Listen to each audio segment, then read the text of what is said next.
play and call it work.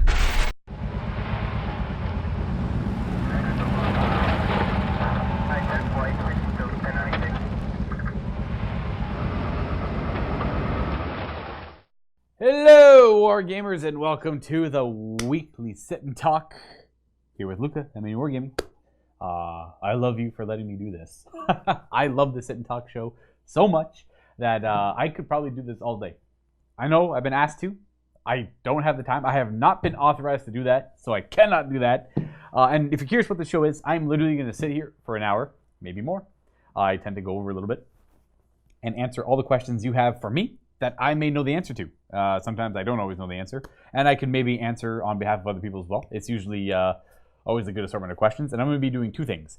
I am going to be reading comments from the Vault members on MiniWarGaming.com who left comments from last week, and I'm going to be answering questions live. So that way, if you aren't actually able to watch this live and you are watching this on YouTube afterwards when we release it, you can always leave questions for the content producers, and you can catch their answers next week. So what's going to be happening is next week is going to be Matthew, one of the owners at MiniWarGaming, and you can answer or ask him questions either live at the same time next week, or you can leave comments for him underneath this video if you're watching it on YouTube. But make sure you leave the comments on MiniWarGaming.com on the video there, because the comments should be disabled on YouTube.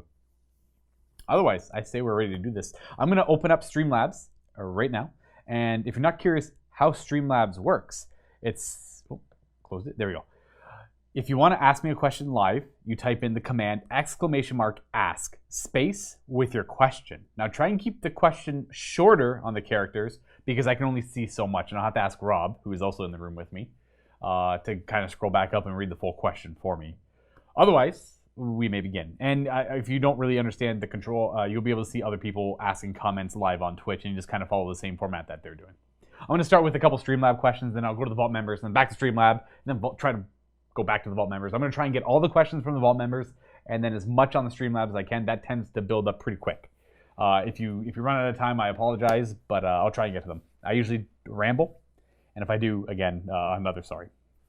Just a quick shout out there, Luka, first off, to Vengeance 13 Lad, or Lade, I think it's supposed to be Blade, 10 months.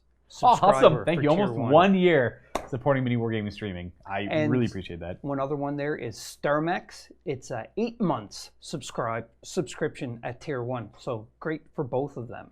Thank you guys very much, because without that support, we wouldn't be able to do this live. And we're slowly getting our way into more live streaming on Saturdays as well. If you were here, I believe last Saturday, we live streamed Aeronautica on its release day. And that was really fun to be able to experience something very new with the audience. And I would love to be able to continue doing that. So without that support, it wouldn't happen. But because of this continued support, again, greatly appreciate it. And we can keep doing this. The first question is going to be from Sasha Stormcrow. Where do you get your Amazing Cat shirts? Here and there and here. There's not one location. I have found them, if you're Canadian, these might be American stores as well. Blue Notes used to have a bunch of them. They have since stopped, so I haven't gone to them in a while for that. But that's where I got a good majority, and that's where it all started. I used to get them as gifts. At first, I bought it because it's such a funny joke, and then I wore it all the time, and then people started buying other ones of the same degree as gifts. The easiest place, of course, is online. There's a bunch of places that make cat shirts online.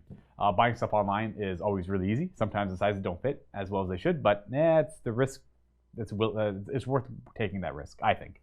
Otherwise, I get them at Hot Topic, which is very high school-like store. But here I am at almost 28, shopping at Hot Topic still. I used to shop there when I was in high school. And then you can get them at Spencer's sometimes too, which is just a more adult version of Hot Topic. And there's various other random stores like Winners or Marshalls. I found them there too. Just all over the place, honestly. Mostly online though, if you're curious. Today I'm wearing some sort of a samurai cat who is about to fillet a fish and eat him, I suppose. Epic combat.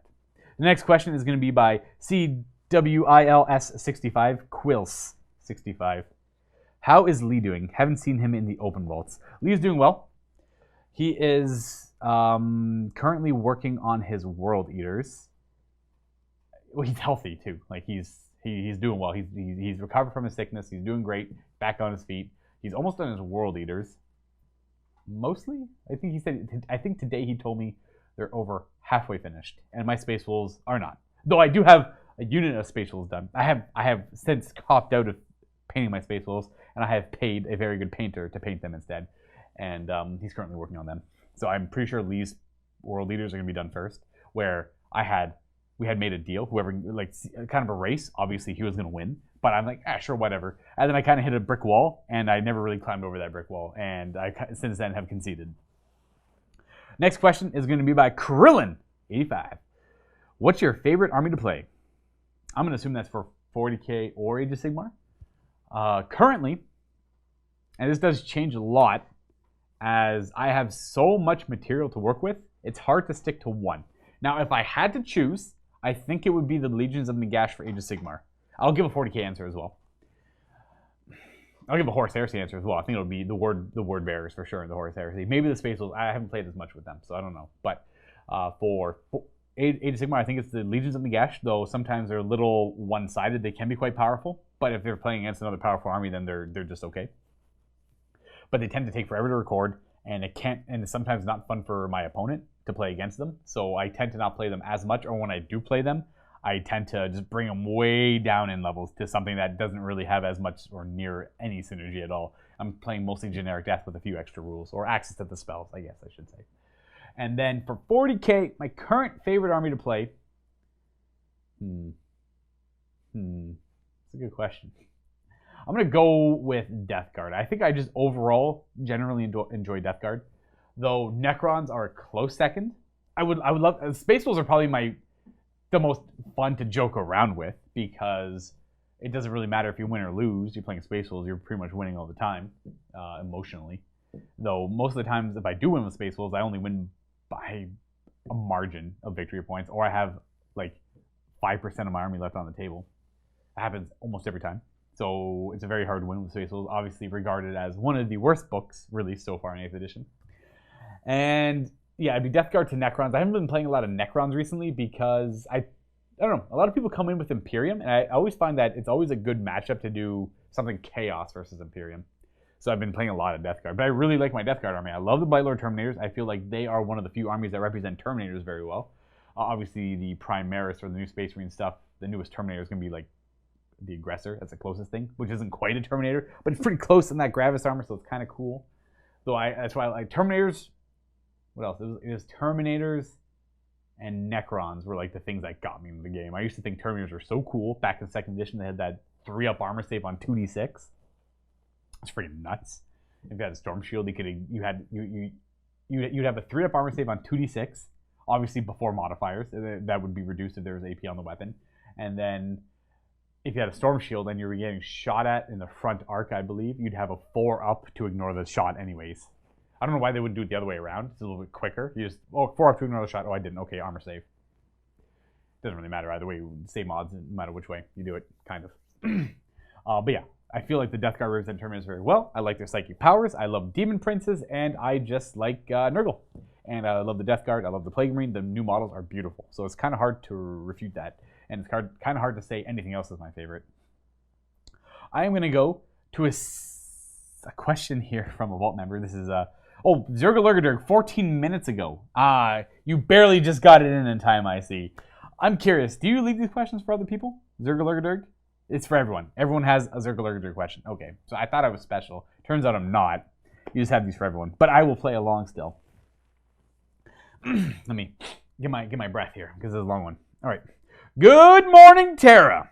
Today on this very exciting episode of Good Morning Terra, we come to you live from the MiniWarGaming bunker, and we are joined by that fun-loving, fuzzy, ferocious friend of felines, Mr. Luka the Dicevich. That's a nice little addition at the end there. This episode of Good Morning Terra is brought to you by the monstrous people at the realm of Gur. Tired of dreary, depressing darkness of Shaiish? Are the bright lights and bustling clouds of Azir too much for you? Do you want to get out of that iron rain of Shamon? Then what you need is a trip to the wild side in the realm of Gur. The towering forest and homicidal... The towering forest and homicidal wildlife are just the thing you need to forget about anything other than your imminent disembowelment. Hear that? That's the call of adventure. That's the call of the wild. That's pure Gur. Plan your trip today at your local Realm Gate. So, Luka, we have a lot of questions for you, so let's not waste any more time. Are you the resident Age of Sigmar Death player? I'm sorry, as you are the resident Age of Sigmar Death player, what do you think of the new army that's coming out? Okay, well, first of all, I'm hoping... I have no way to really word this. I want them to be Legions of Nagash, but with more interaction with my opponent, right? So currently playing Legion of Nagash in the proper way, you charge into their lines, you swarm them up, you cover up the board and bodies, and then as your things die, they come back to life. Your opponent really doesn't do a whole lot. And then if they do end up, or they have the potential to do something, your magic powers can really neuter that enemy. It's a lot of maledictions, a lot of like life force draining magic powers. And that in conjunction with really powerful skeletons, bringing your entire units back to life, or just being able to really dominate the board is can be a little lackluster. Now, I have no idea what the mechanics for this, the Osiric something. I have no idea what their mechanics are going to be. Their Mortarch looks amazing. It's a very nice centerpiece model. Anyone who just wants a cool looking model might as well just go and buy that and paint that up and put that on a shelf. Now, the rest of the models look really interesting. Obviously, Games Workshop upping their standards every time they release something new. Their engineers, not the architects, but the engineers who design these models are doing an excellent job. Age of Sigmar and the new 40k stuff are outstanding. So kudos out there and shout out to them because they are killing it. Definitely some of the best models in the world, without a doubt. What do you think of the new army that's coming out? I'm excited. I'm not disappointed. I love the idea of this kind of tithe collecting bone construct magical death army. It's literally a vanguard force of death that just marches, and like all other death, it kind of fuels itself. When they kill more things, they collect their bones. They use magic to construct those bones or fuse those bones into each other and make these weird constructs or just living soldiers. And then obviously they capture, or not obviously, but they apparently capture the souls of their fallen enemies, or at least only the ones that are worth capturing, and then they stick those into these constructs. And you have these immortal warriors that kind of walk all over the battlefield. Very curious to see how they're going to come out, though I don't really know any more than you guys do. So I'm about as excited as anyone out there is. As the Horus Heresy novels are getting closer to their conclusion with the Siege of Terra, how do you think this will affect the game? That's a good question. Do you think they should continue the narrative, possibly telling what happened to the remaining Primarchs? Okay, well, they could easily extend the Horus Heresy books with new rules when it comes to the Scouring. Now, the Scouring, if you're not familiar, is the events that came after the Siege of Terra. So the Siege of Terra went south for the traders, though they made good headway. They broke the wall down, they got in, they started fighting, the Emperor went up, epic fight with Horus, yada yada yada. And then after that, obviously the traders were scattered, and they made their way to the Eye of Terror, or to any safe haven, really. And the Loyalists then kind of scattered out and followed them and hunted them down, and they obviously death to all traders. And that was the Scouring. And that could literally go on. They could extend that for as long as they wanted. They could have extended the Heresy longer, but it finally got to the point, they had Titan Death, they had all the other fights getting closer to the Terra, so that was actually getting close to its conclusion. Any other filler would have been too much. Obviously already going to be, I think, at 60 books. Over 60 books in that series. It's ridiculous. They could just go on to the Scouring, though, which is, I don't think it's been touched up on all that much. I don't know how many Scouring books are out there. Actually, if you guys know the answer, please let me know. Oh, and if anyone's curious for Streamlabs, you can't ask another question until I've already kind of cleared yours. So again, I'll try and get through that quickly. So Zergalurgadurg always takes up a lot of my time, but hey, I always appreciate it. I would assume they would go to the Scouring. They would continue the narrative, and they could easily tell what happened to the remaining Primarchs, because a lot of them afterwards simply went off on their own. Now, it's been retconned a lot, because I'm pretty sure, like, back in the day, the only one I can really think of from back then was Leman Russ. I remember him, there was a little narrative blurb back in that older rule book where he was talking to one of his Wolf Lords, or it could have been someone of lower rank, and he was saying that his time is coming, he's old, he's dying, and then it showed him walking off into the horizon on Fenris to kind of just go off and die as an old man and never come back. But since then, he's been retconned to being in the warp hunting down enemies. I think most of the, you know what, surprisingly, a lot of people out there aren't aware, a lot of the Primarchs are still alive. The only ones that are confirmed dead are Ferrus Manus. Now, a lot of people say, oh, Alfarius is dead, or Rogodorn is dead, but they're not confirmed dead, right? It was like, you found Rogodorn's hand, his skeletal hand, where they have his skeletal hand. And Alfarius, Games Workshop could literally make up anything and be like, oh, that wasn't actually Alfarius, or it turns out it was a decoy, blah, blah, blah. All this good. There's a lot of stuff for that one. I think only the confirmed one is Ferris Manus. Horse, sorry. The horse is super dead too. He's mega dead. But yeah. So a lot of these Primarchs could come back. They're all just doing their own thing. All the trader ones are Demon Princes now, in their own way. Like Perturabo. A lot of them are undivided as well. So like Perturabo and Lorgar. Oh, sorry, that's not true. I forgot Conrad Kurz is dead too. He died after the heresy though. It's kind of coming back to me now. But I think most of the loyalist ones are alive, or at least not confirmed dead yet. Regardless, I would absolutely expect them to do that. Now into week 7 of our Primarch Supremacy Tournament. Now this is the next part of the question. Well, third part. Each week we will ask a MiniWarGaming team member to pit 2 Primarchs against each other in head-to-head combat with the goal of crowning one Primarch as Supreme. All Primarchs in this competition are in their pre-heresy forms. Last week, Steve picked Magnus the Red to defeat Rogel Dorn. Yeah, no kidding. This week, we asked Luka the spookiest of boys, Conrad Kurz against the Lord of Plagues, Mortarion. Ooh, now Luka, tell us who would win. I think Mortarion would win that one. Are we talking like game mechanic wise, like with their rules? I'm pretty sure Mortarion's durability at toughness 7 would overdo Conrad Kurz's ability to. I'm pretty sure Conrad Kurz is strength 7, and Mortarion's strength 7 with his silence as well. And I think Conrad Kurz is only toughness 6, and Kurz doesn't really have too many defensive mechanics. He's got hit and run, so he could very well like hit and run, charge back in, hit and run, charge back in.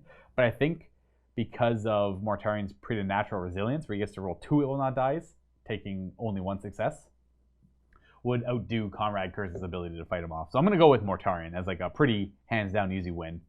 Even narratively, Mortarion gave Jagatai Khan a run for his money. I won't say in what book, but it was in one of the books, and they fought, and it didn't come to a conclusion. They had to separate, but Jagatai was having a hard time with Mortarion. Mortarion's just durability, right? That's the whole point of him is his durability. And it depends on the battlefield too. Are we talking like some sort of toxic fume world where like the air is literally unbreathable? Mortarion could stay there forever, right? Under the right circumstances, maybe Conrad Kurz could win. If it was like if they're fighting in the streets and Conrad Kurz literally hides and does opportune attacks and leaves and does opportune attacks. If we're talking narratively, but game mechanically, I think Mortarion would win. So I'll say Mortarion. And then that's all for this week's episode of Good Morning Terra. We now send it over to Rob with a report from the Imperium Nihilus, where we will attempt to say something. Rob. I'm up in the that's chopper right in there, Luka, and it's looking very, very crowded down there, full of death and carnage everywhere. I'm sorry, I can't talk long. Oh, the missiles! What you doing? Excellent. Nice. All right, next question is from Streamlabs. This is going to be from Kroll46. Boom. Hello, Mr. the Dice. What would you like to see the Necrons get out of the Psychic Awakening campaign? Oh, jeez. So I think the only thing I've really noticed from the Psychic Awakening campaign that I haven't looked today being Thursday, they released the Banshee stuff earlier in the week, the Howling Banshee stuff, and obviously separating the Eldar into more factions, or they could specialize into more factions, the Aspect Hosts. I have no idea what they could conceive for the Necrons. What would I like to see? More internal balance in the Codex. Right now, there's only a handful of things that are really good, and you just kind of feel when you play those things, it just feels so obvious that you're trying to win, that's not a bad thing. But he never really changed it up. There's very few times where I could justify bringing my favorite way to play Necrons. Always used to be, well, Necron Warriors are the answer to everything. They're pretty good at killing everything. They're not the best at killing everything, but no matter what my opponent brings, I know bringing Necron Warriors en masse is going to be good. And I can't really do that anymore. They took that out of the game because they made, I don't even know, Gauss. All they did with Gauss was make it an additional AP. It's just like, it's a bolt gun with AP1. But to be fair, bolt gun should have always been AP1, so maybe Gauss should have been AP2. I don't know. Necrons are in a bad spot. They're in a very bad spot. I would like to see internal balance. Bring the bad stuff back up to par. Make the better stuff better. I like their stratagems already, so we can keep those. Maybe add a few more that are great. But I think the dynasties are great too. I just think the actual rules and the points cost for the units aren't that great. And I know there's a lot of people out there that can't stand fighting Necrons because they can't stand the idea of people getting models back. But once you figure out how to optimize your list or get comfortable with your list, you should probably have no trouble against Necrons. Now, I could probably bust out Necrons and win a few games here and there against some opponents who come by. They're not hard to win with. It's always the same stuff. It's always destroyers. It's always tomb blades. Doomsday arcs are really good. Whereas the rest, immortals, like you have two troop choices. One of them is obviously better than the other, and immortals are just okay at best. So obviously immortals. So like those things, just because you kind of have to bring immortals if you want battalions, but you don't have to bring battalions. But you also want access to the stratagems or more access to the stratagems. What would they get out of the like anything specific though?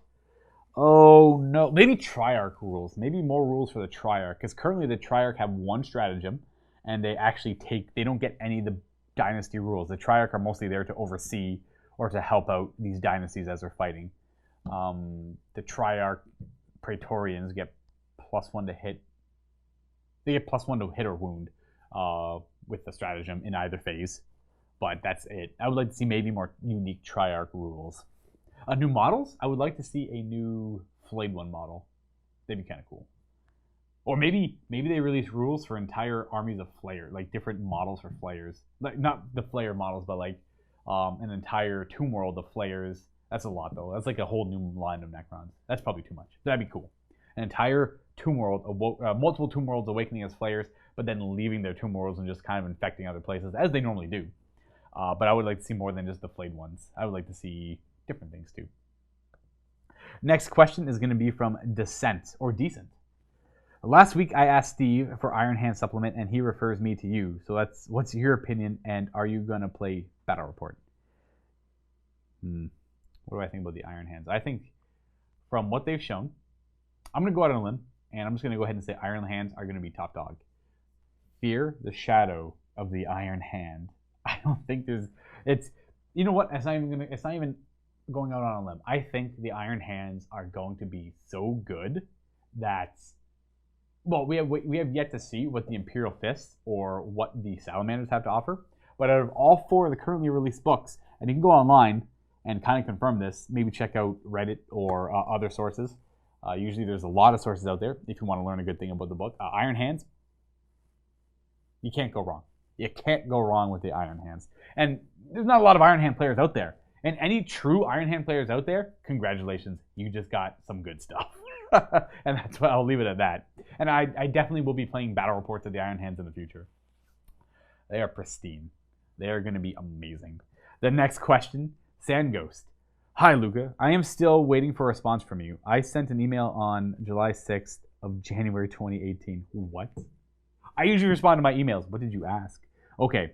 Oh, the thumbnail on this one's a little too long. Rob, could you go back to, it's about 3 minutes ago or 4 minutes ago. This is by Sand Ghost. I am still waiting for a response from you. Was kind of interested in your Death Guard scheme, but I've already found one for myself. And then that's where it gets cut off. About 1420-ish. It states, was kind of interested in the Death Guard scheme, but I've always found one for myself. But I already found one for myself. Cheers. Oh, it just ends at cheers? The question, it's more of a comment saying he already found the scheme for himself. I apologize for not responding. I usually always try to respond to my emails. Sometimes I'm late by a few days or a week, but I usually always try to get back to him. I am sorry for not responding. Regarding my scheme, I wanted something different than the generic green Death Guard, and I wanted something closer to their Heresy armor, because I assume their armor never really changed in the last 10,000 years. But the white was too white. I still like it, but it was too white. You know, it was like too clean for Death Guard. I wanted a dirtier original scheme, and I unfortunately used a white that was too white. Now I could fix it. I could shade it, easily fix that. I'm too afraid to try it and ruining one model and then not doing the rest. I guess there is one model I never use, so I could try that. I might do that, unless people really like it and don't want me to, but I think I might do that one day.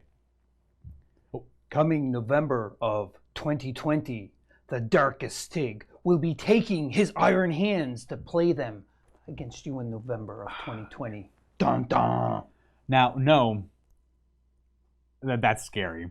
That is actually terrifying. The Iron Hands are menaces. They're going to walk over so many people. And yeah, they're real good.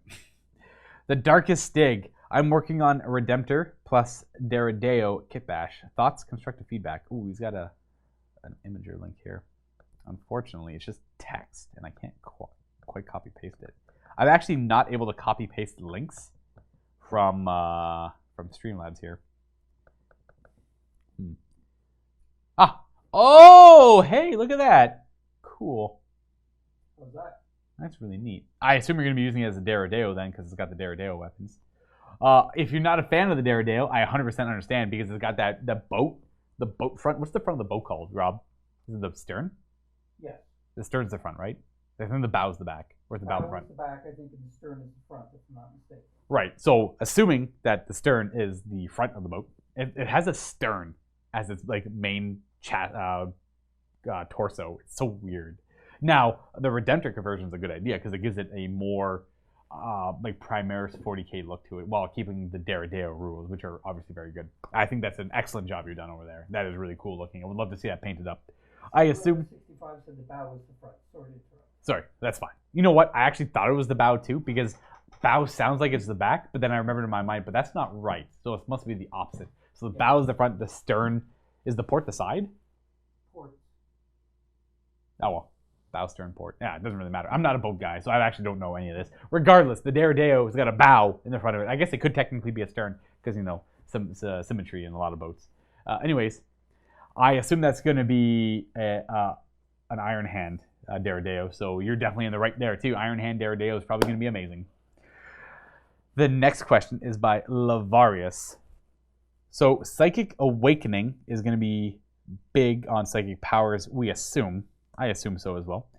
Actually, might have to go back to about 1422 because this one's kind of long as well. Do you think Necrons will gain some sort of Psyker? Do they have anything in the lore? Maybe the shards?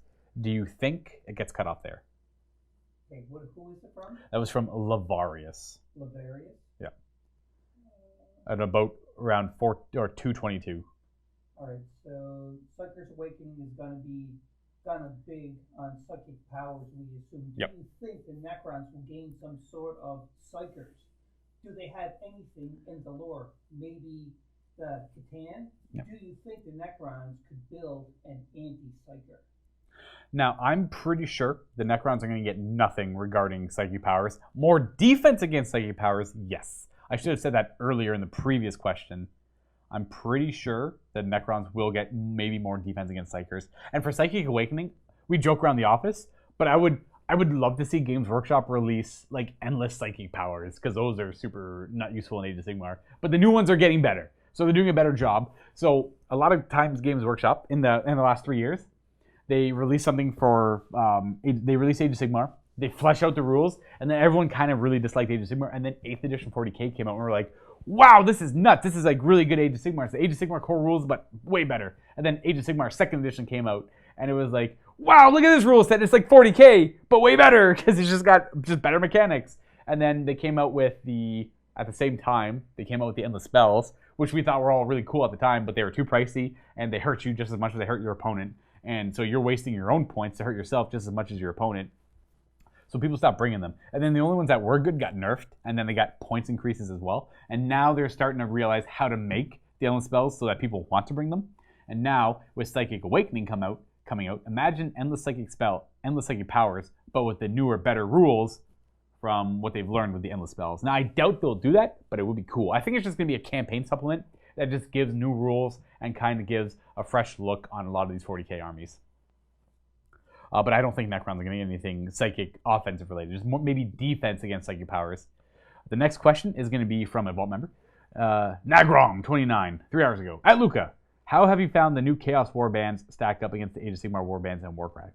If you had the new Chaos Warbands... Oh, against the Age of Sigmar... Gotcha. If you had as many boxes of your favorite Chaos Warband as you wanted, what kind of list would you make with it? So I'd probably do... I don't know the Corvus Cabal that much. I would love to do them.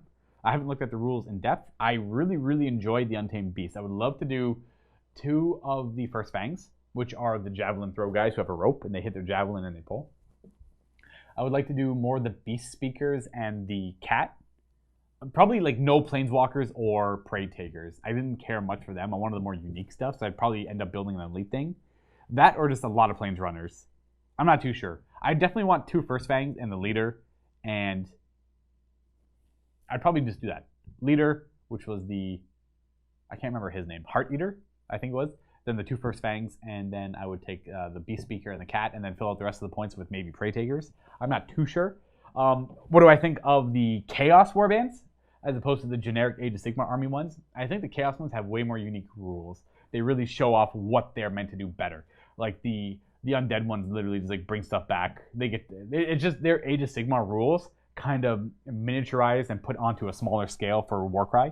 Whereas I think things like the Iron Golems, they throw bolas, they have defensive capabilities, they have the banner guy, the Untamed Beast. I love the guy throwing his javelin and then he gets them impaled and takes the rope and pulls them. If they're on an upper level, they get pulled down. It's really fun. I think that they have cool rules that really show off a lot of fun mechanics for the Chaos Warbands. So I think they did a better job with the rules on the Warbands, and the Age of Sigmar armies were kind of not a throwaway, but a way to say, hey, you play Age of Sigmar already, you have these armies, you can play Warcry as well. And if you want, buy the Chaos Warbands, because they have cool, unique rules. And I think I would rather go with a Corvus Cabal build, but I think the Untamed Beast one might be really fun too, which is pretty much the build I said earlier. Now, the next question is going to be another Vault member. I'm kind of randomly doing it. This is going to be from Army17. Luka, I believe you read the Eisenhorn series almost twice over now. Who would you cast? Oh, no.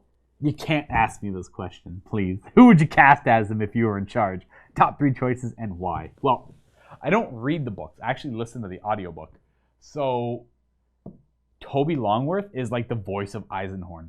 I don't know if he's an actual actor, but his voice acting is outstanding. And I would love for that voice to be Eisenhorn. And I don't even know where they're going to go with the series. I'm very excited. I am very excited for Eisenhorn. I love that series. If you haven't read Eisenhorn and you love 40k, but you like the smaller scale inquisitorial stuff, it's very detective themed, right? He goes, tries to get leads, follows up on leads, bad things happen. He grows a whole party of followers. He's an inquisitor. He has an inquisitorial retinue that he collects throughout his whole career as an inquisitor. I believe he starts as an inquisitor around the age 24, and the stories follow him well into the age of like 350 to 400 years old. Obviously in 40k you have the Juvenate procedures, the Inquisition makes sure if you're a good inquisitor you stick around.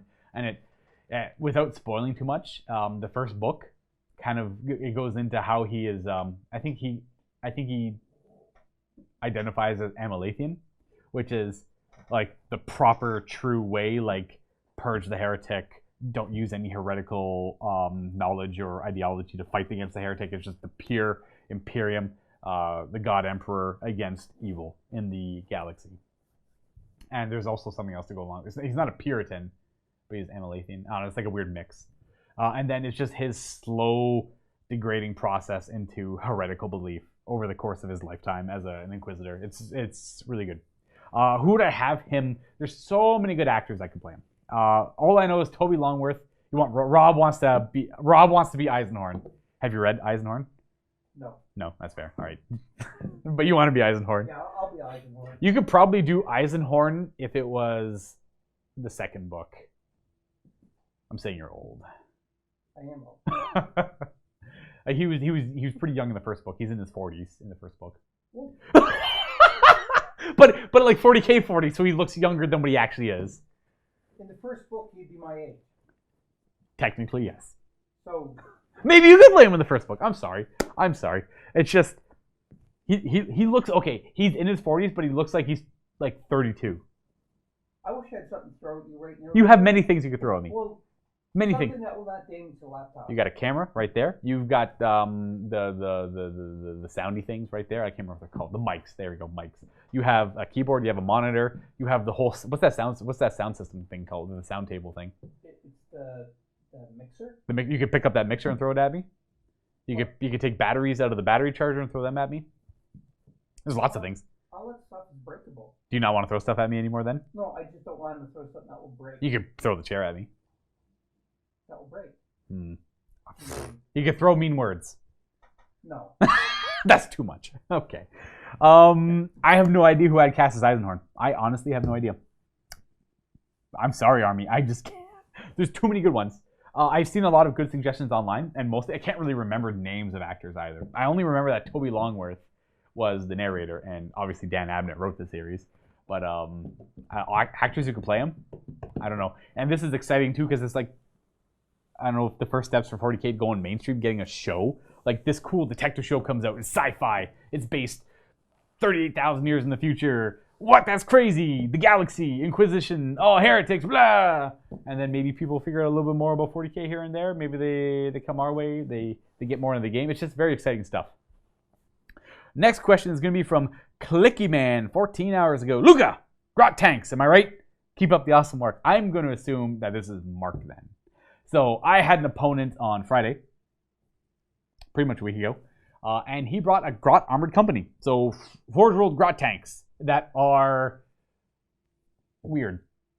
They're orky. We had a good game. I played Space Wolves. We did open war. We got a cool, wacky scenario, and he had a Grot Armored Company. That game's not out yet, but expect that game to come out in probably a month and a half or so. So if you want to see Grot Tanks, Forge World stuff, a lot of conversions as well. He had a couple converted Grot Tanks that were, I'm not a tank guy, so I actually don't know this stuff. It was that Russian tank. It's a big dumb looking tank. It's got a big dumb square turret on the top of it. You could probably stand up straight in the turret, and it's got like the turret like right in the middle at the front. It looks ridiculous. And then apparently it was a New Zealand tank. Josh knows the name of it.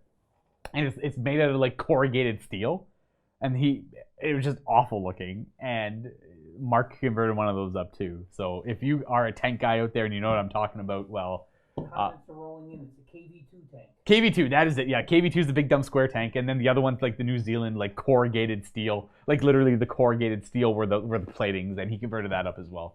So it was good fun. That like obviously a poke at like Josh because he loves all that stuff. And if anyone out there knows that tank, then I'm sure like you obviously a lot of people in Warhammer tend to are army guys, right? They love the big scary guns and all that stuff. Next question is gonna be from Streamlabs. Okay, I'm kind of falling behind here. Jeez, I'm so bad at this. All right. So this one is at 2:23, Rob. It's a little long. It's by StarMax. If you could read that out for me. 2:23. Yeah. So he starts with sorry for the big question. Okay, yes. Hello, Luka. I'm going to be learning Horse Heresy thanks to Josh. Which army would you like to face / should I learn with? Here are my favorites: Salamanders, Night Lords, Blood Angels, and Iron Warriors. This one I have some models for, not much. Glad to come play with you guys in January and learning how to play Horse Heresy. Awesome. Okay, well, first of all, I think the Salamanders are very easy to get into, so I'd highly recommend them. I believe the Blood Angels are sort of like that too. Now, the Night Lords are a little more technical if you want to get good with them, because they have rules that work very well if you can make them work, but it takes a little bit more experience to do that. And the other ones, Iron Warriors, they're super easy to learn too. Iron Fire, done. I would recommend Salamanders though. Or if you're ambitious, want to do a trader and a loyalist, I'd say Iron Warriors, Salamanders. Though Blood Angels are a good alternative to the Salamanders. I think those are your three best bets. I think the Night Lords, albeit they have an amazing looking armor scheme and they're really cool lore-wise, might be a little too technical. I don't know much about them at all. I actually know mostly about the other three I mentioned. So that's why I'll recommend one of them. And I recommend Salamanders over everything else, because they have really solid rules, and they're very easy to play, and very easy to learn as well. This one's by Defcon Clown. Between litanies, successor traits, and stratagems, you can get Primaris Reavers getting 3 to 4 extra hits on 6s. Yes, this is true. Not much of a question, but I agree. Now, is this you trying to say that these are why Reavers are good now? Maybe. I still think my overall issue with Reavers is either make them cheaper. They're not that expensive. They're pretty cheap already. They've already went down in points. Or make them more expensive. This is what I'd rather see them do. Make them more expensive. Give them one more piece of war gear that's unique to Reavers and some reason why you'd want to take them. Their grenade's not enough. Or give them another ability that makes them useful to take. Getting 3 or 4 extra hits on 6s with a combat knife isn't that great. It's just strength 4. Lots of attacks, sure. You can do Gene Rot Might, which is great too, automatically wounding, but I just don't see the reason why you bring Reavers over literally anything else. They need one more thing. Now, for another question by Descent, I thought the Shard powers were psychic. I actually don't know how to best explain this. They are kind of psychic. They're not alien. Everything's very alien in 40k. They themselves are like, they're literally shards of a god, right? These are just powers they have they imagine a meteor falling. So maybe in a way it is psychic powers, but it's like it's not like they're using their mind and someone else can combat their psychic powers. Right? This is literally just them materializing this thing and conjuring lightning. They are otherworldly beings, right? They're almost like demons in a way. The shards of I call them the shards because they used to be one being, one godly being that the Necrons shattered and imprisoned. Because the only way they could imprison them is if they shattered them. Now that's very obscure how they did that because it was like 60 million years ago. But yeah, now I could be wrong. They actually might be psychic powers, but I think they derive more from a fact that they are just a different, like a godly being, like a demigod, or even the shards are like demigods, stuff like that. Kroll46, do you know of any good Necron novels? Now, I haven't gotten deep into any good Necron novels myself. I've had a couple recommended. They're in my emails saved right now. But there's so many Horus Heresy books, and I am dead set on finishing them. I'm on Deathfire now. I don't even care about Salamanders that much, but I like to try and get through them all. And I think that's like book 30 or something like that. There's like over 60, so I got a ways to go. Now, I've been skipping the fillers and the short stories because I found at first they were doing a short story compilation book once every 6 to 10 books. I'm like, that's actually a pretty good pace. You have full-length stories, and then you have a bunch of short stories in a book, and then you get a lot more stories than short stories again. That was really nice. Now it's like every 2 books, it's a collection of short stories, and then 2 books short stories again. So I'm kind of skipping the short stories, so I'm skipping books here and there now. But I am currently on Deathfire, and I can't recommend any good Necron novels because the ones I have recommended to me, I haven't touched yet. The only modern 40k books I've read are the Eisenhorn series and the Ravner series, where it takes place in closer to 40k time. All the other books I've read are in the Heresy so far. I'm catching up on these comments. Nelvok, what do you like more? If which game matters, just go with this. If the game matters, just go with 40k. Building, painting, or playing? Playing, 100%. And then if I had to tier it, I go playing, building, painting. Can't stand painting. Can I do it? Sure. I don't find it relaxing. I find it work. It's like I'd much rather just go like do house renovations or go do actual physical labor like gardening than go painting. It's just I don't know. I actually honestly think I'm probably just addicted to video games because when I get home and like I have nothing to do, the last thing I want to do is paint. I'd rather just go and play games with my friends or stuff like that.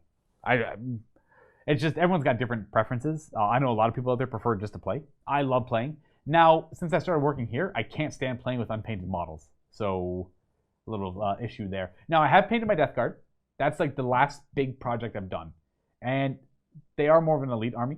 And it's not a full army. It's actually probably only properly 1,500 points. And I only used some of it. I had ambitious plans when I first built it. I'm like, it's going to build into this, into this, into this.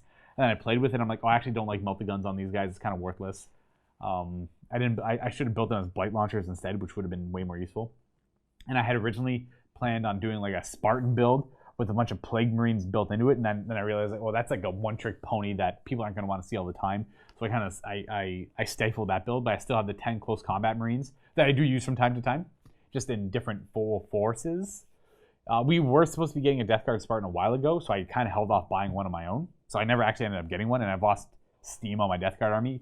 As it stands, I'm kind of happy with where it is. I would add maybe 2 more Foul Blight spawns and a squad of Blight launchers, and to add I actually don't have a Malignant Plaguecaster for mine, so I'd actually add one of them as well. So there are a few characters here and there to increase it, but not a whole lot other than that. The next question here is going to be from Big Mikey. Luka, thoughts on the new Age of Sigmar skeleton guys? The name eludes me at the moment. It's the Osiric. You know what? I got the Osiric Age of Sigmar Osiric M. Nope, that's so wrong. That is so wrong. That wasn't even close, guys. Oh, where's delete on this tiny little keyboard? There we go. Age of Sigmar. You know what? I probably just go to Warhammer Community. What am I doing? I'm so awful here, guys. Sorry. Warhammer Community. Me. Bam. Big dumb skeleton guys. I want to know what they are. I can't remember what they're called. It's bothering me. So they are... Learn to play... Ooh, Beast Grave is up now too. Cool. Who is Pharaohs? Oh, the new chapter master guy for them. Yeah. Dr. Vulcan said it's Osiric Yeah. Good luck. Bone Reapers. Is it actually the Osiric Bone Reapers? I thought it had like a weird. It is the Osiric Bone Reapers. Hey, look at that. Good job, Dr. Vulcan. Thank you. So the Osiric Bone Reapers. I think I answered this question earlier a little bit. Thoughts on the new, also, how many Necron Lichguard conversions do you think there will be with the new kits? Probably, like, there's obviously a lot of similarities between the Osiric Bone Reapers and Necrons. They're both very Egyptian themed. Now, the Osiric Bone Reapers are very, very, very, very, very, very close to the Tomb Kings from Fantasy. And this is, I'm just going to go ahead and, again, another limb here and say that this is Games Workshop's attempt at remaking the Tomb Kings into something newer. Mostly because the Tomb Kings, you can't trademark that. Those are just Egyptian skeletons, right? Now, the Tomb Kings were all about constructs and artillery, and praying. Now, if the Osiric Bone Reapers are all about praying and not magic, and they have their catapults, obviously. They're very similar to the Screaming Skull catapult, but much bigger. I think this model is going to probably be about this tall, if anyone's curious. It looks very large, based on the picture and the little skeletons beside it. And they're all constructs, too. So they had they had a lot of constructs as like their big, scary monstrous infantry, but they also had skeletons as their core. Now, this army can just have skeletal constructs, not actual skeletons, as their core forces as well, which I think is obviously very similar to the Tomb Kings. We'll see how it goes, though. But yeah, I imagine there's going to be a lot of cool Necron conversions for that. Next question here by Chica? Kika? 3 days ago. Hey, Luka, MiniWarGaming has been given the honor of dying for the Emperor in the Imperial Guard. Where in the Guard do you all end up and who gets what role? Okay, so all of us are assigned to different regiments or certain regiments. And what role do we fill as Imperial Guardsmen? Well, I would be an infantryman. And I would probably die. I don't think any of us would survive long in the Guard. I'm pretty sure the life expectancy of a Guardsman isn't very high. Unless some of us could opt to go to officer school. Maybe Matt would go to officer school. What would you do, Rob? If you were enlisted in the Imperial Guard, where do you think you'd be? Would you just be a Guardsman? Or I would just be doing the killing. You'd be the killing? All right, you just at the front, killing as much as you can until you're killed. Even if I was an officer, I'd still want to be up the front and just going head on into the enemy no matter what I am, because that's where I would do the most damage, I would think. You know what? Opinion. I think a good rule of thumb for the Guard is if something tries to kill you, you just kill it right back. Or kill it before it tries to kill you. Or kill it before it tries to kill and then ask questions later. I think that I would probably be an infantryman and die. If I could be an officer, I would love to be an officer. A commissar? No, I couldn't do. I couldn't do the commissar's role. That's harsh, actually. I would love to be a Vox guy. I could talk forever. I 100% agree with you, Luka. There we go. You would definitely be a Vox guy. I could do that. I could talk on the radio for days. I could tell people that they're screwing up, that the boss man's pissed at them. I could do that all day. You know what? That'd be me. I'd be the guy on the radio saying, please don't kill me. You know, I'm just a messenger, but you're screwing up real bad, and you got to fix that, all right? Josh, he could probably be an officer. Matt could probably be an officer. I have no idea what Steve would do. Vito, it's hard to tell. Dave? Maybe Dave could be like a fanatical leader.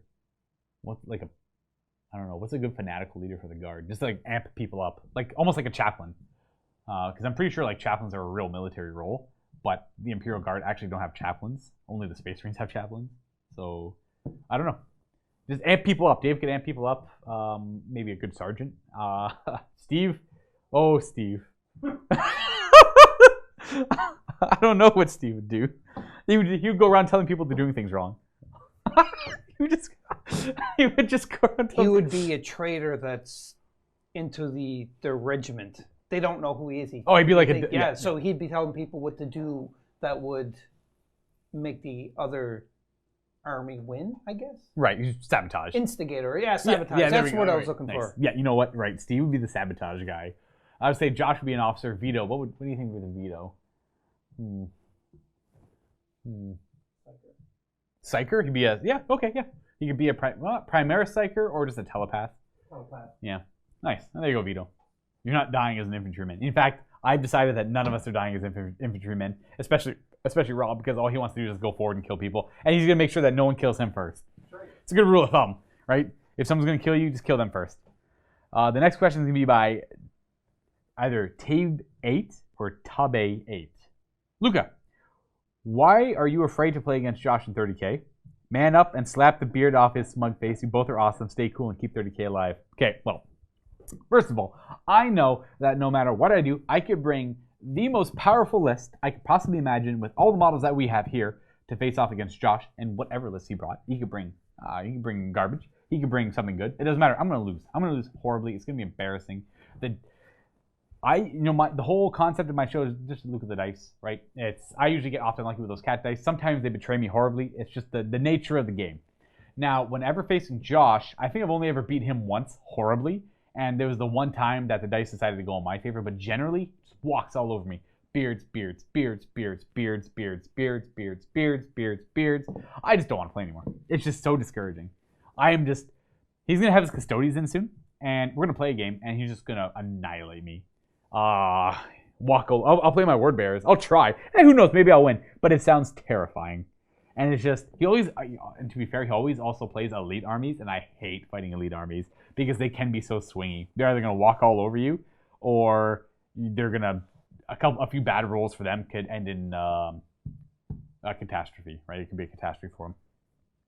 All right, I'm killing it here. So many. Oh, and this one. Okay, because science on Streamlabs. Hi, Luka. Oh wait, yeah, I got 5 more in 3 minutes. I'm gonna be closing Streamlabs. So if you have any last-minute questions, that's me going in overtime. I'm gonna answer them there. But you have 3 minutes to input a question. Otherwise, you're gonna miss out, and you have to ask me in about a month, or you can just ask Matt next week because that works too. We have because science. Hello, Luka. Besides wargaming, what are some other hobbies you have? Video games. Luka loves video games. I love food too, obviously. You play video games about eating food. I've done that. I can't remember the name of it. There's one video game you work as a team, and you're in a kitchen, and you have to like make food according to demands to the crowd, and you have to work together as a team. It's actually really fun because you have to work together as a team. But if you're not doing your job properly, and all the other food screws up, and a lot of people out there actually probably know what I'm talking about. Diner? I don't know if it's called Diner. I don't remember the name. It's on Steam. You can. I think it's on other sources as well. But I've played it with friends before. Hilarity is always happening because someone's always being dumb. Some people are dumb on purpose, which is also funny. Yeah. Besides wargaming with somebody, right now, obviously very obsessed with World of Warcraft Classic, as so many other people are. World of Warcraft Classic. So this summer is bringing me back, folks. It's bringing me back to 2004. I am 13 years old. I'm just getting into World of Warcraft for the first time. Warcraft 3 has been out for like a year. I think the Frozen Throne just came out. Oh, life is good. You're not worrying about adult life. You're just playing Dota. You're playing custom maps. You're playing World of Warcraft. I think I didn't even do that well in Classic. I didn't play Classic seriously at all. I got more into it in BC. I think I got to like level 40 in Classic. It just took me forever because everyone was bad at the game. Everyone was garbage. Now you play Classic now. Everyone's very knowledgeable. Things aren't super easy. It's still as hard as it was before, but dungeons aren't that bad. It still takes like an hour to clear one, sometimes a little bit more, sometimes less if you're in a really good group or if you're really out-leveled it. It's Classic right now is an amazing experience, and if anyone out there has hum and hawed about it, you don't have to buy it. You just have to sub for a month. I say try it for a month, play it out. The community is great for the most part. I've already met a lot of cool people. Like here's an example. I've been playing World of Warcraft since Classic's been out, and obviously after Wrath of the Lich King, I stopped playing it as seriously, and I kind of just played. At that point, you just play the game on your own. You're just looking for raid, or just group up with a random group for a raid because normal's so freaking easy. The hard stuff is heroic and mythic, but you don't really care about that stuff anymore because you're not in a serious raiding guild anymore. You just want to do the content. Whereas back in the day, if you wanted to do the content, there was only really one difficulty. And then it was like 40-man. And then they made it 25-man. And then they released 10-man dungeons. And then they released the dungeon in both 10-man and 25-man. But you still have to be part of a group. You have to take it a little serious. Now you play solo. I haven't met a new friend in the game since like Cataclysm, which is 2010. So like what, 9 years? Now I've been playing Classic. You have to group up with people now because of mob tagging and all that stuff. And then all of a sudden you're like, oh, are you going to do this quest too? Yeah, I'll go help you on this quest. Or you run past someone and they're dying. You go kill the mob and you help them out, or you heal them. And all of a sudden they're like, oh, you want to group up? That was really cool of you. Or you know, here, have some of this, and it's just the community is great right now. And the queues, the infamous queues, are not really a thing anymore too. They've died down. Either people, because of the free trades, they've gone to other servers, or a lot of the hype has ended, and the people that want to stick around are sticking around. But yeah, definitely World of Warcraft, big hobby of mine right now. So I'm going to be closing Streamlabs in 30 seconds if you want to include any more questions. Lavarius, next question. So Gotrek is OP. How many of you guys bought him? No one's bought Gotrek yet. People, yeah, Gotrek is he seems very overpowered. We have to look at it through, like, he's only good at killing. Well, that's not true. Obviously he's very good at killing stuff. You want to kill stuff in Age of Sigmar. He moves 4 inches a turn. There's no way to reposition him. So right away you're going to run him, make it that 6. So he moves 10 inches right away. And then he's still going to have a hard time charging anything on turn 2, unless your opponent lets that happen. You can also always just screen him with very cheap useless units. Like, say you have 5 direwolves, you're undead, you put 5 direwolves in front of him. You know, he's killed 5 direwolves, great. I don't think he's that great. He's actually meant to be a big hero slayer. Games Workshop built him to take down, to give Order a model that can actually go toe-to-toe with, like, Nagash, Archeon, well, what's the big orc's name? Doesn't really matter. He wouldn't stand a chance. Like, Gotrek is going to just tear them all to pieces. Obviously, it's what he's meant to do. He's built to kill the big bads of the other orders, and Gotrek's supposed to be the big bad of the allegiances. He's the big bad of Order. So he is that big unstoppable thing. Obviously, you can't take him off the board. He's actually, I wouldn't even bother trying to fight him. He's got so much durability, you just screen him. You just tie him up, and don't worry about him. Done. I wouldn't overreact. If someone brings Gotrek, don't freak out. Just play smart against it. Just like you'd play smart against Archeon or Nagash. You oftentimes just avoid them or kill them when you're ready to. If you killed everything else, that one model's not going to make a difference. The game's all about scoring. When you can win Age of Sigmar without killing a single of your opponent's models, then you know you're good at the game. That's the best. Try and play the game without killing anything of your opponents, and just avoid combat. And just go to the objectives and fight where you have to. That's how you play the game. Next question here. Oh, I got one more. You know what? I'll do one more. I got one more Vault member question. It's by Cuttlefish. I'll try and do this one quickly, then I'll get to the rest. Hey, Luka. Love your content. Thank you very much, Cuttlefish. You often record your videos playing with your friends. Yeah, I do. Yep. I was wondering if your employment in MiniWarGaming led to a greater connection with your wargaming friends, or would you say you're spending the same amount of time as you used to with the same people, just getting paid to do it? Probably the second. Because usually, like, every second weekend or every weekend, we'd go out and hang out and war game anyways. I'm trying to think. Because they were getting back into... I got hired at the tail end of 7th. And honestly, they themselves were getting... I had gotten back in the hobby when 7th edition first came out. Now, they were getting back into the hobby. It died off a little bit. And then they were getting back into the hobby again towards the tail end of 7th. So honestly, by the time I got hired, and by the time they started playing more... I started bringing in Kenny about a year after I got hired. So it's hard to say. I continued playing Warhammer with them while I worked here, but I think I would have anyway, so I don't think I pretty much see them the same amount. Actually, no, maybe I do see them more through work because I'm pretty busy, and work's a good excuse to see them and play war games, right? I don't know. It's a good excuse to spend the Saturday working, but still seeing your friends and playing war games, as opposed to having to make some excuse up.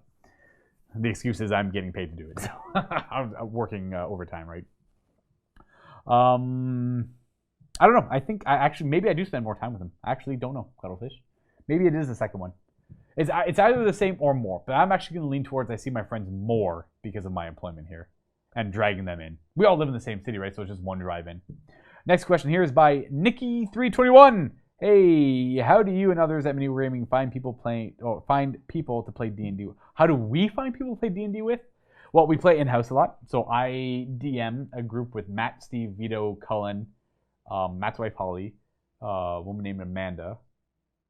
I think that's it. And then Matt DMs his own group with that same people, but instead of me, it's Derek. I only really want to play once every other week because it's a long drive to get back home from Welland, so I don't want to stay too late all that much. And then I've also played at home just with high school friends. I've never actually had to go out of my way to try and find people to play with. Your best bet is honestly like your friendly local gaming store. People are always more than welcome to include new people. I know for a fact in Hamilton, I can tell you 3 locations right off the top of my mind that would be more than willing to take in new people to play Dungeons and Dragons with. I always found the community to be, okay, the community nowadays is very welcoming. Back in the day, it was very, very much full of gatekeepers, and that was one of its biggest downsides. You're new to D&D. Well, we don't really want to play with you, right? And it was very much stuff like that. Everyone really had their own groups. Everyone was like cloistered nerds, and they were only comfortable playing the way they wanted to play with people they were familiar with. People want to try and narrate their characters, do different voices. That's not as easy with strangers around, right? So it's a lot less of that these days. A lot of people are more welcoming, and that helps with the new edition being way more inclusive as well. So both in parts by Wizards of the Coast, and with that bringing in new people who are new to the community and therefore very welcoming. I recommend just going out to a store or any place that has D&D. Like board game cafes usually have D&D if you have any of those in your area. Or if you're stuck in the country, unfortunately, it might be kind of hard. Unless you go to like maybe your local library or any local area and maybe make posters or put stuff up, or I don't know. There's going to be a way. There's going to be a way. People are always looking to play Dungeons and Dragons. Sometimes it's just a little bit harder. Next question is by Harrylicious. Is anyone in the office playing classic World of Warcraft? I'm playing it, obviously.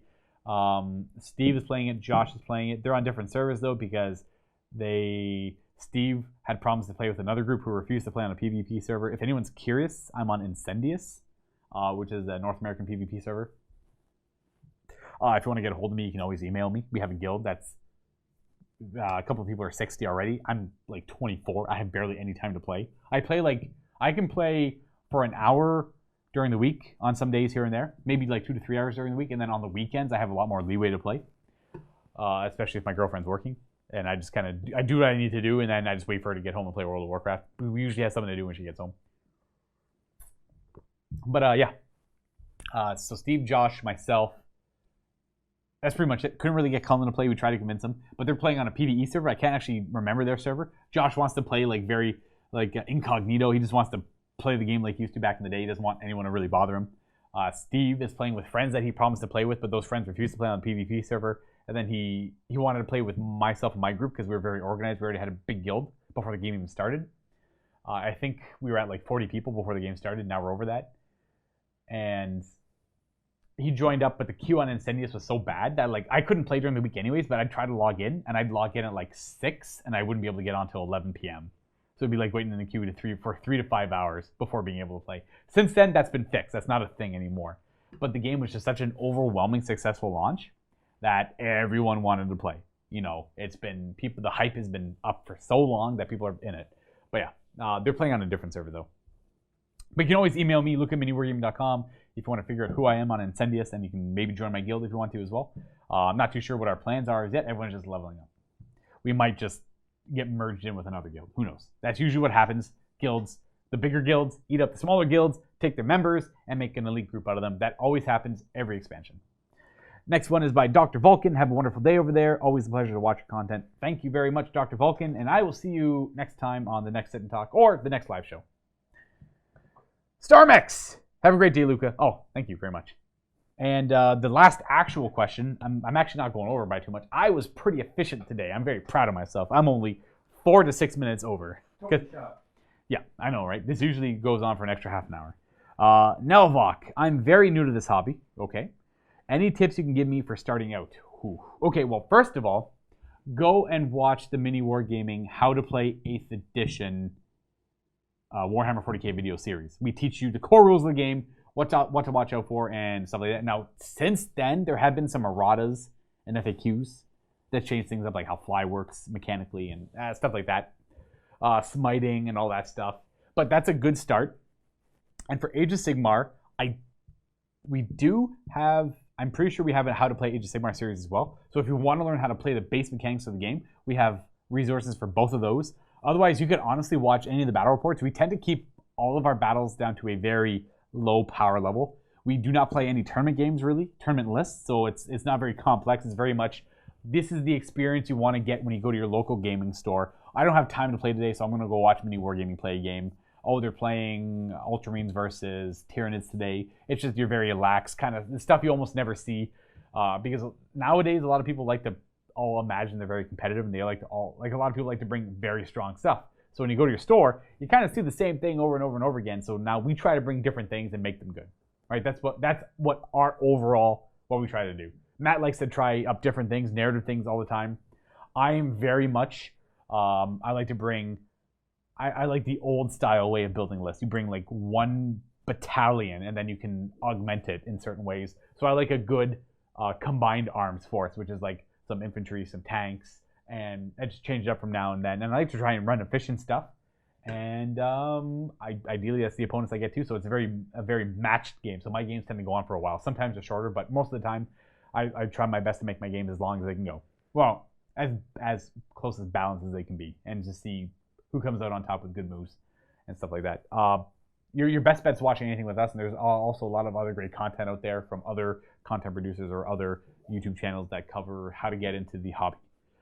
Your best bet, buy a start, find an army you like and whatever system you like. Figure out the rules of the system, see which one you like more. More or less, you're gonna probably fall in love with an army first. Start collecting for that army, and then find a friend who's willing to teach you, and who's patient, and who won't beat you every game, because that's not what you want. You want someone you're gonna grow with. Ideally, the best way to get in the hobby with a friend who has no idea what they're doing either, and then you just both grow together, and that's probably the best way to go about it. Now that is gonna be the end of this sit and talk for this week. Two things I want to remind you, well, more at least one thing, and I also want to thank all of the people that support us while live streaming. Anyone who subscribed throughout this entire show, I greatly appreciate it. Again, without your support, this does not happen, and we wouldn't be able to grow the live streaming effort of MiniWarGaming either. And next week is going to be Matthew. So if you want to check out his sit and talk, just same time next week, Thursday at 2 o'clock, he'll go live. And you can ask him questions live through Streamlabs like myself. Or if you can't catch it live and you're watching this on YouTube, leave questions for him at miniwargaming.com, not YouTube. Those comments will be disabled, and he will try his best to get to all of your questions. As always, everyone, thank you for watching. Hopefully you enjoyed it. We'll see you guys next time, and happy wargaming.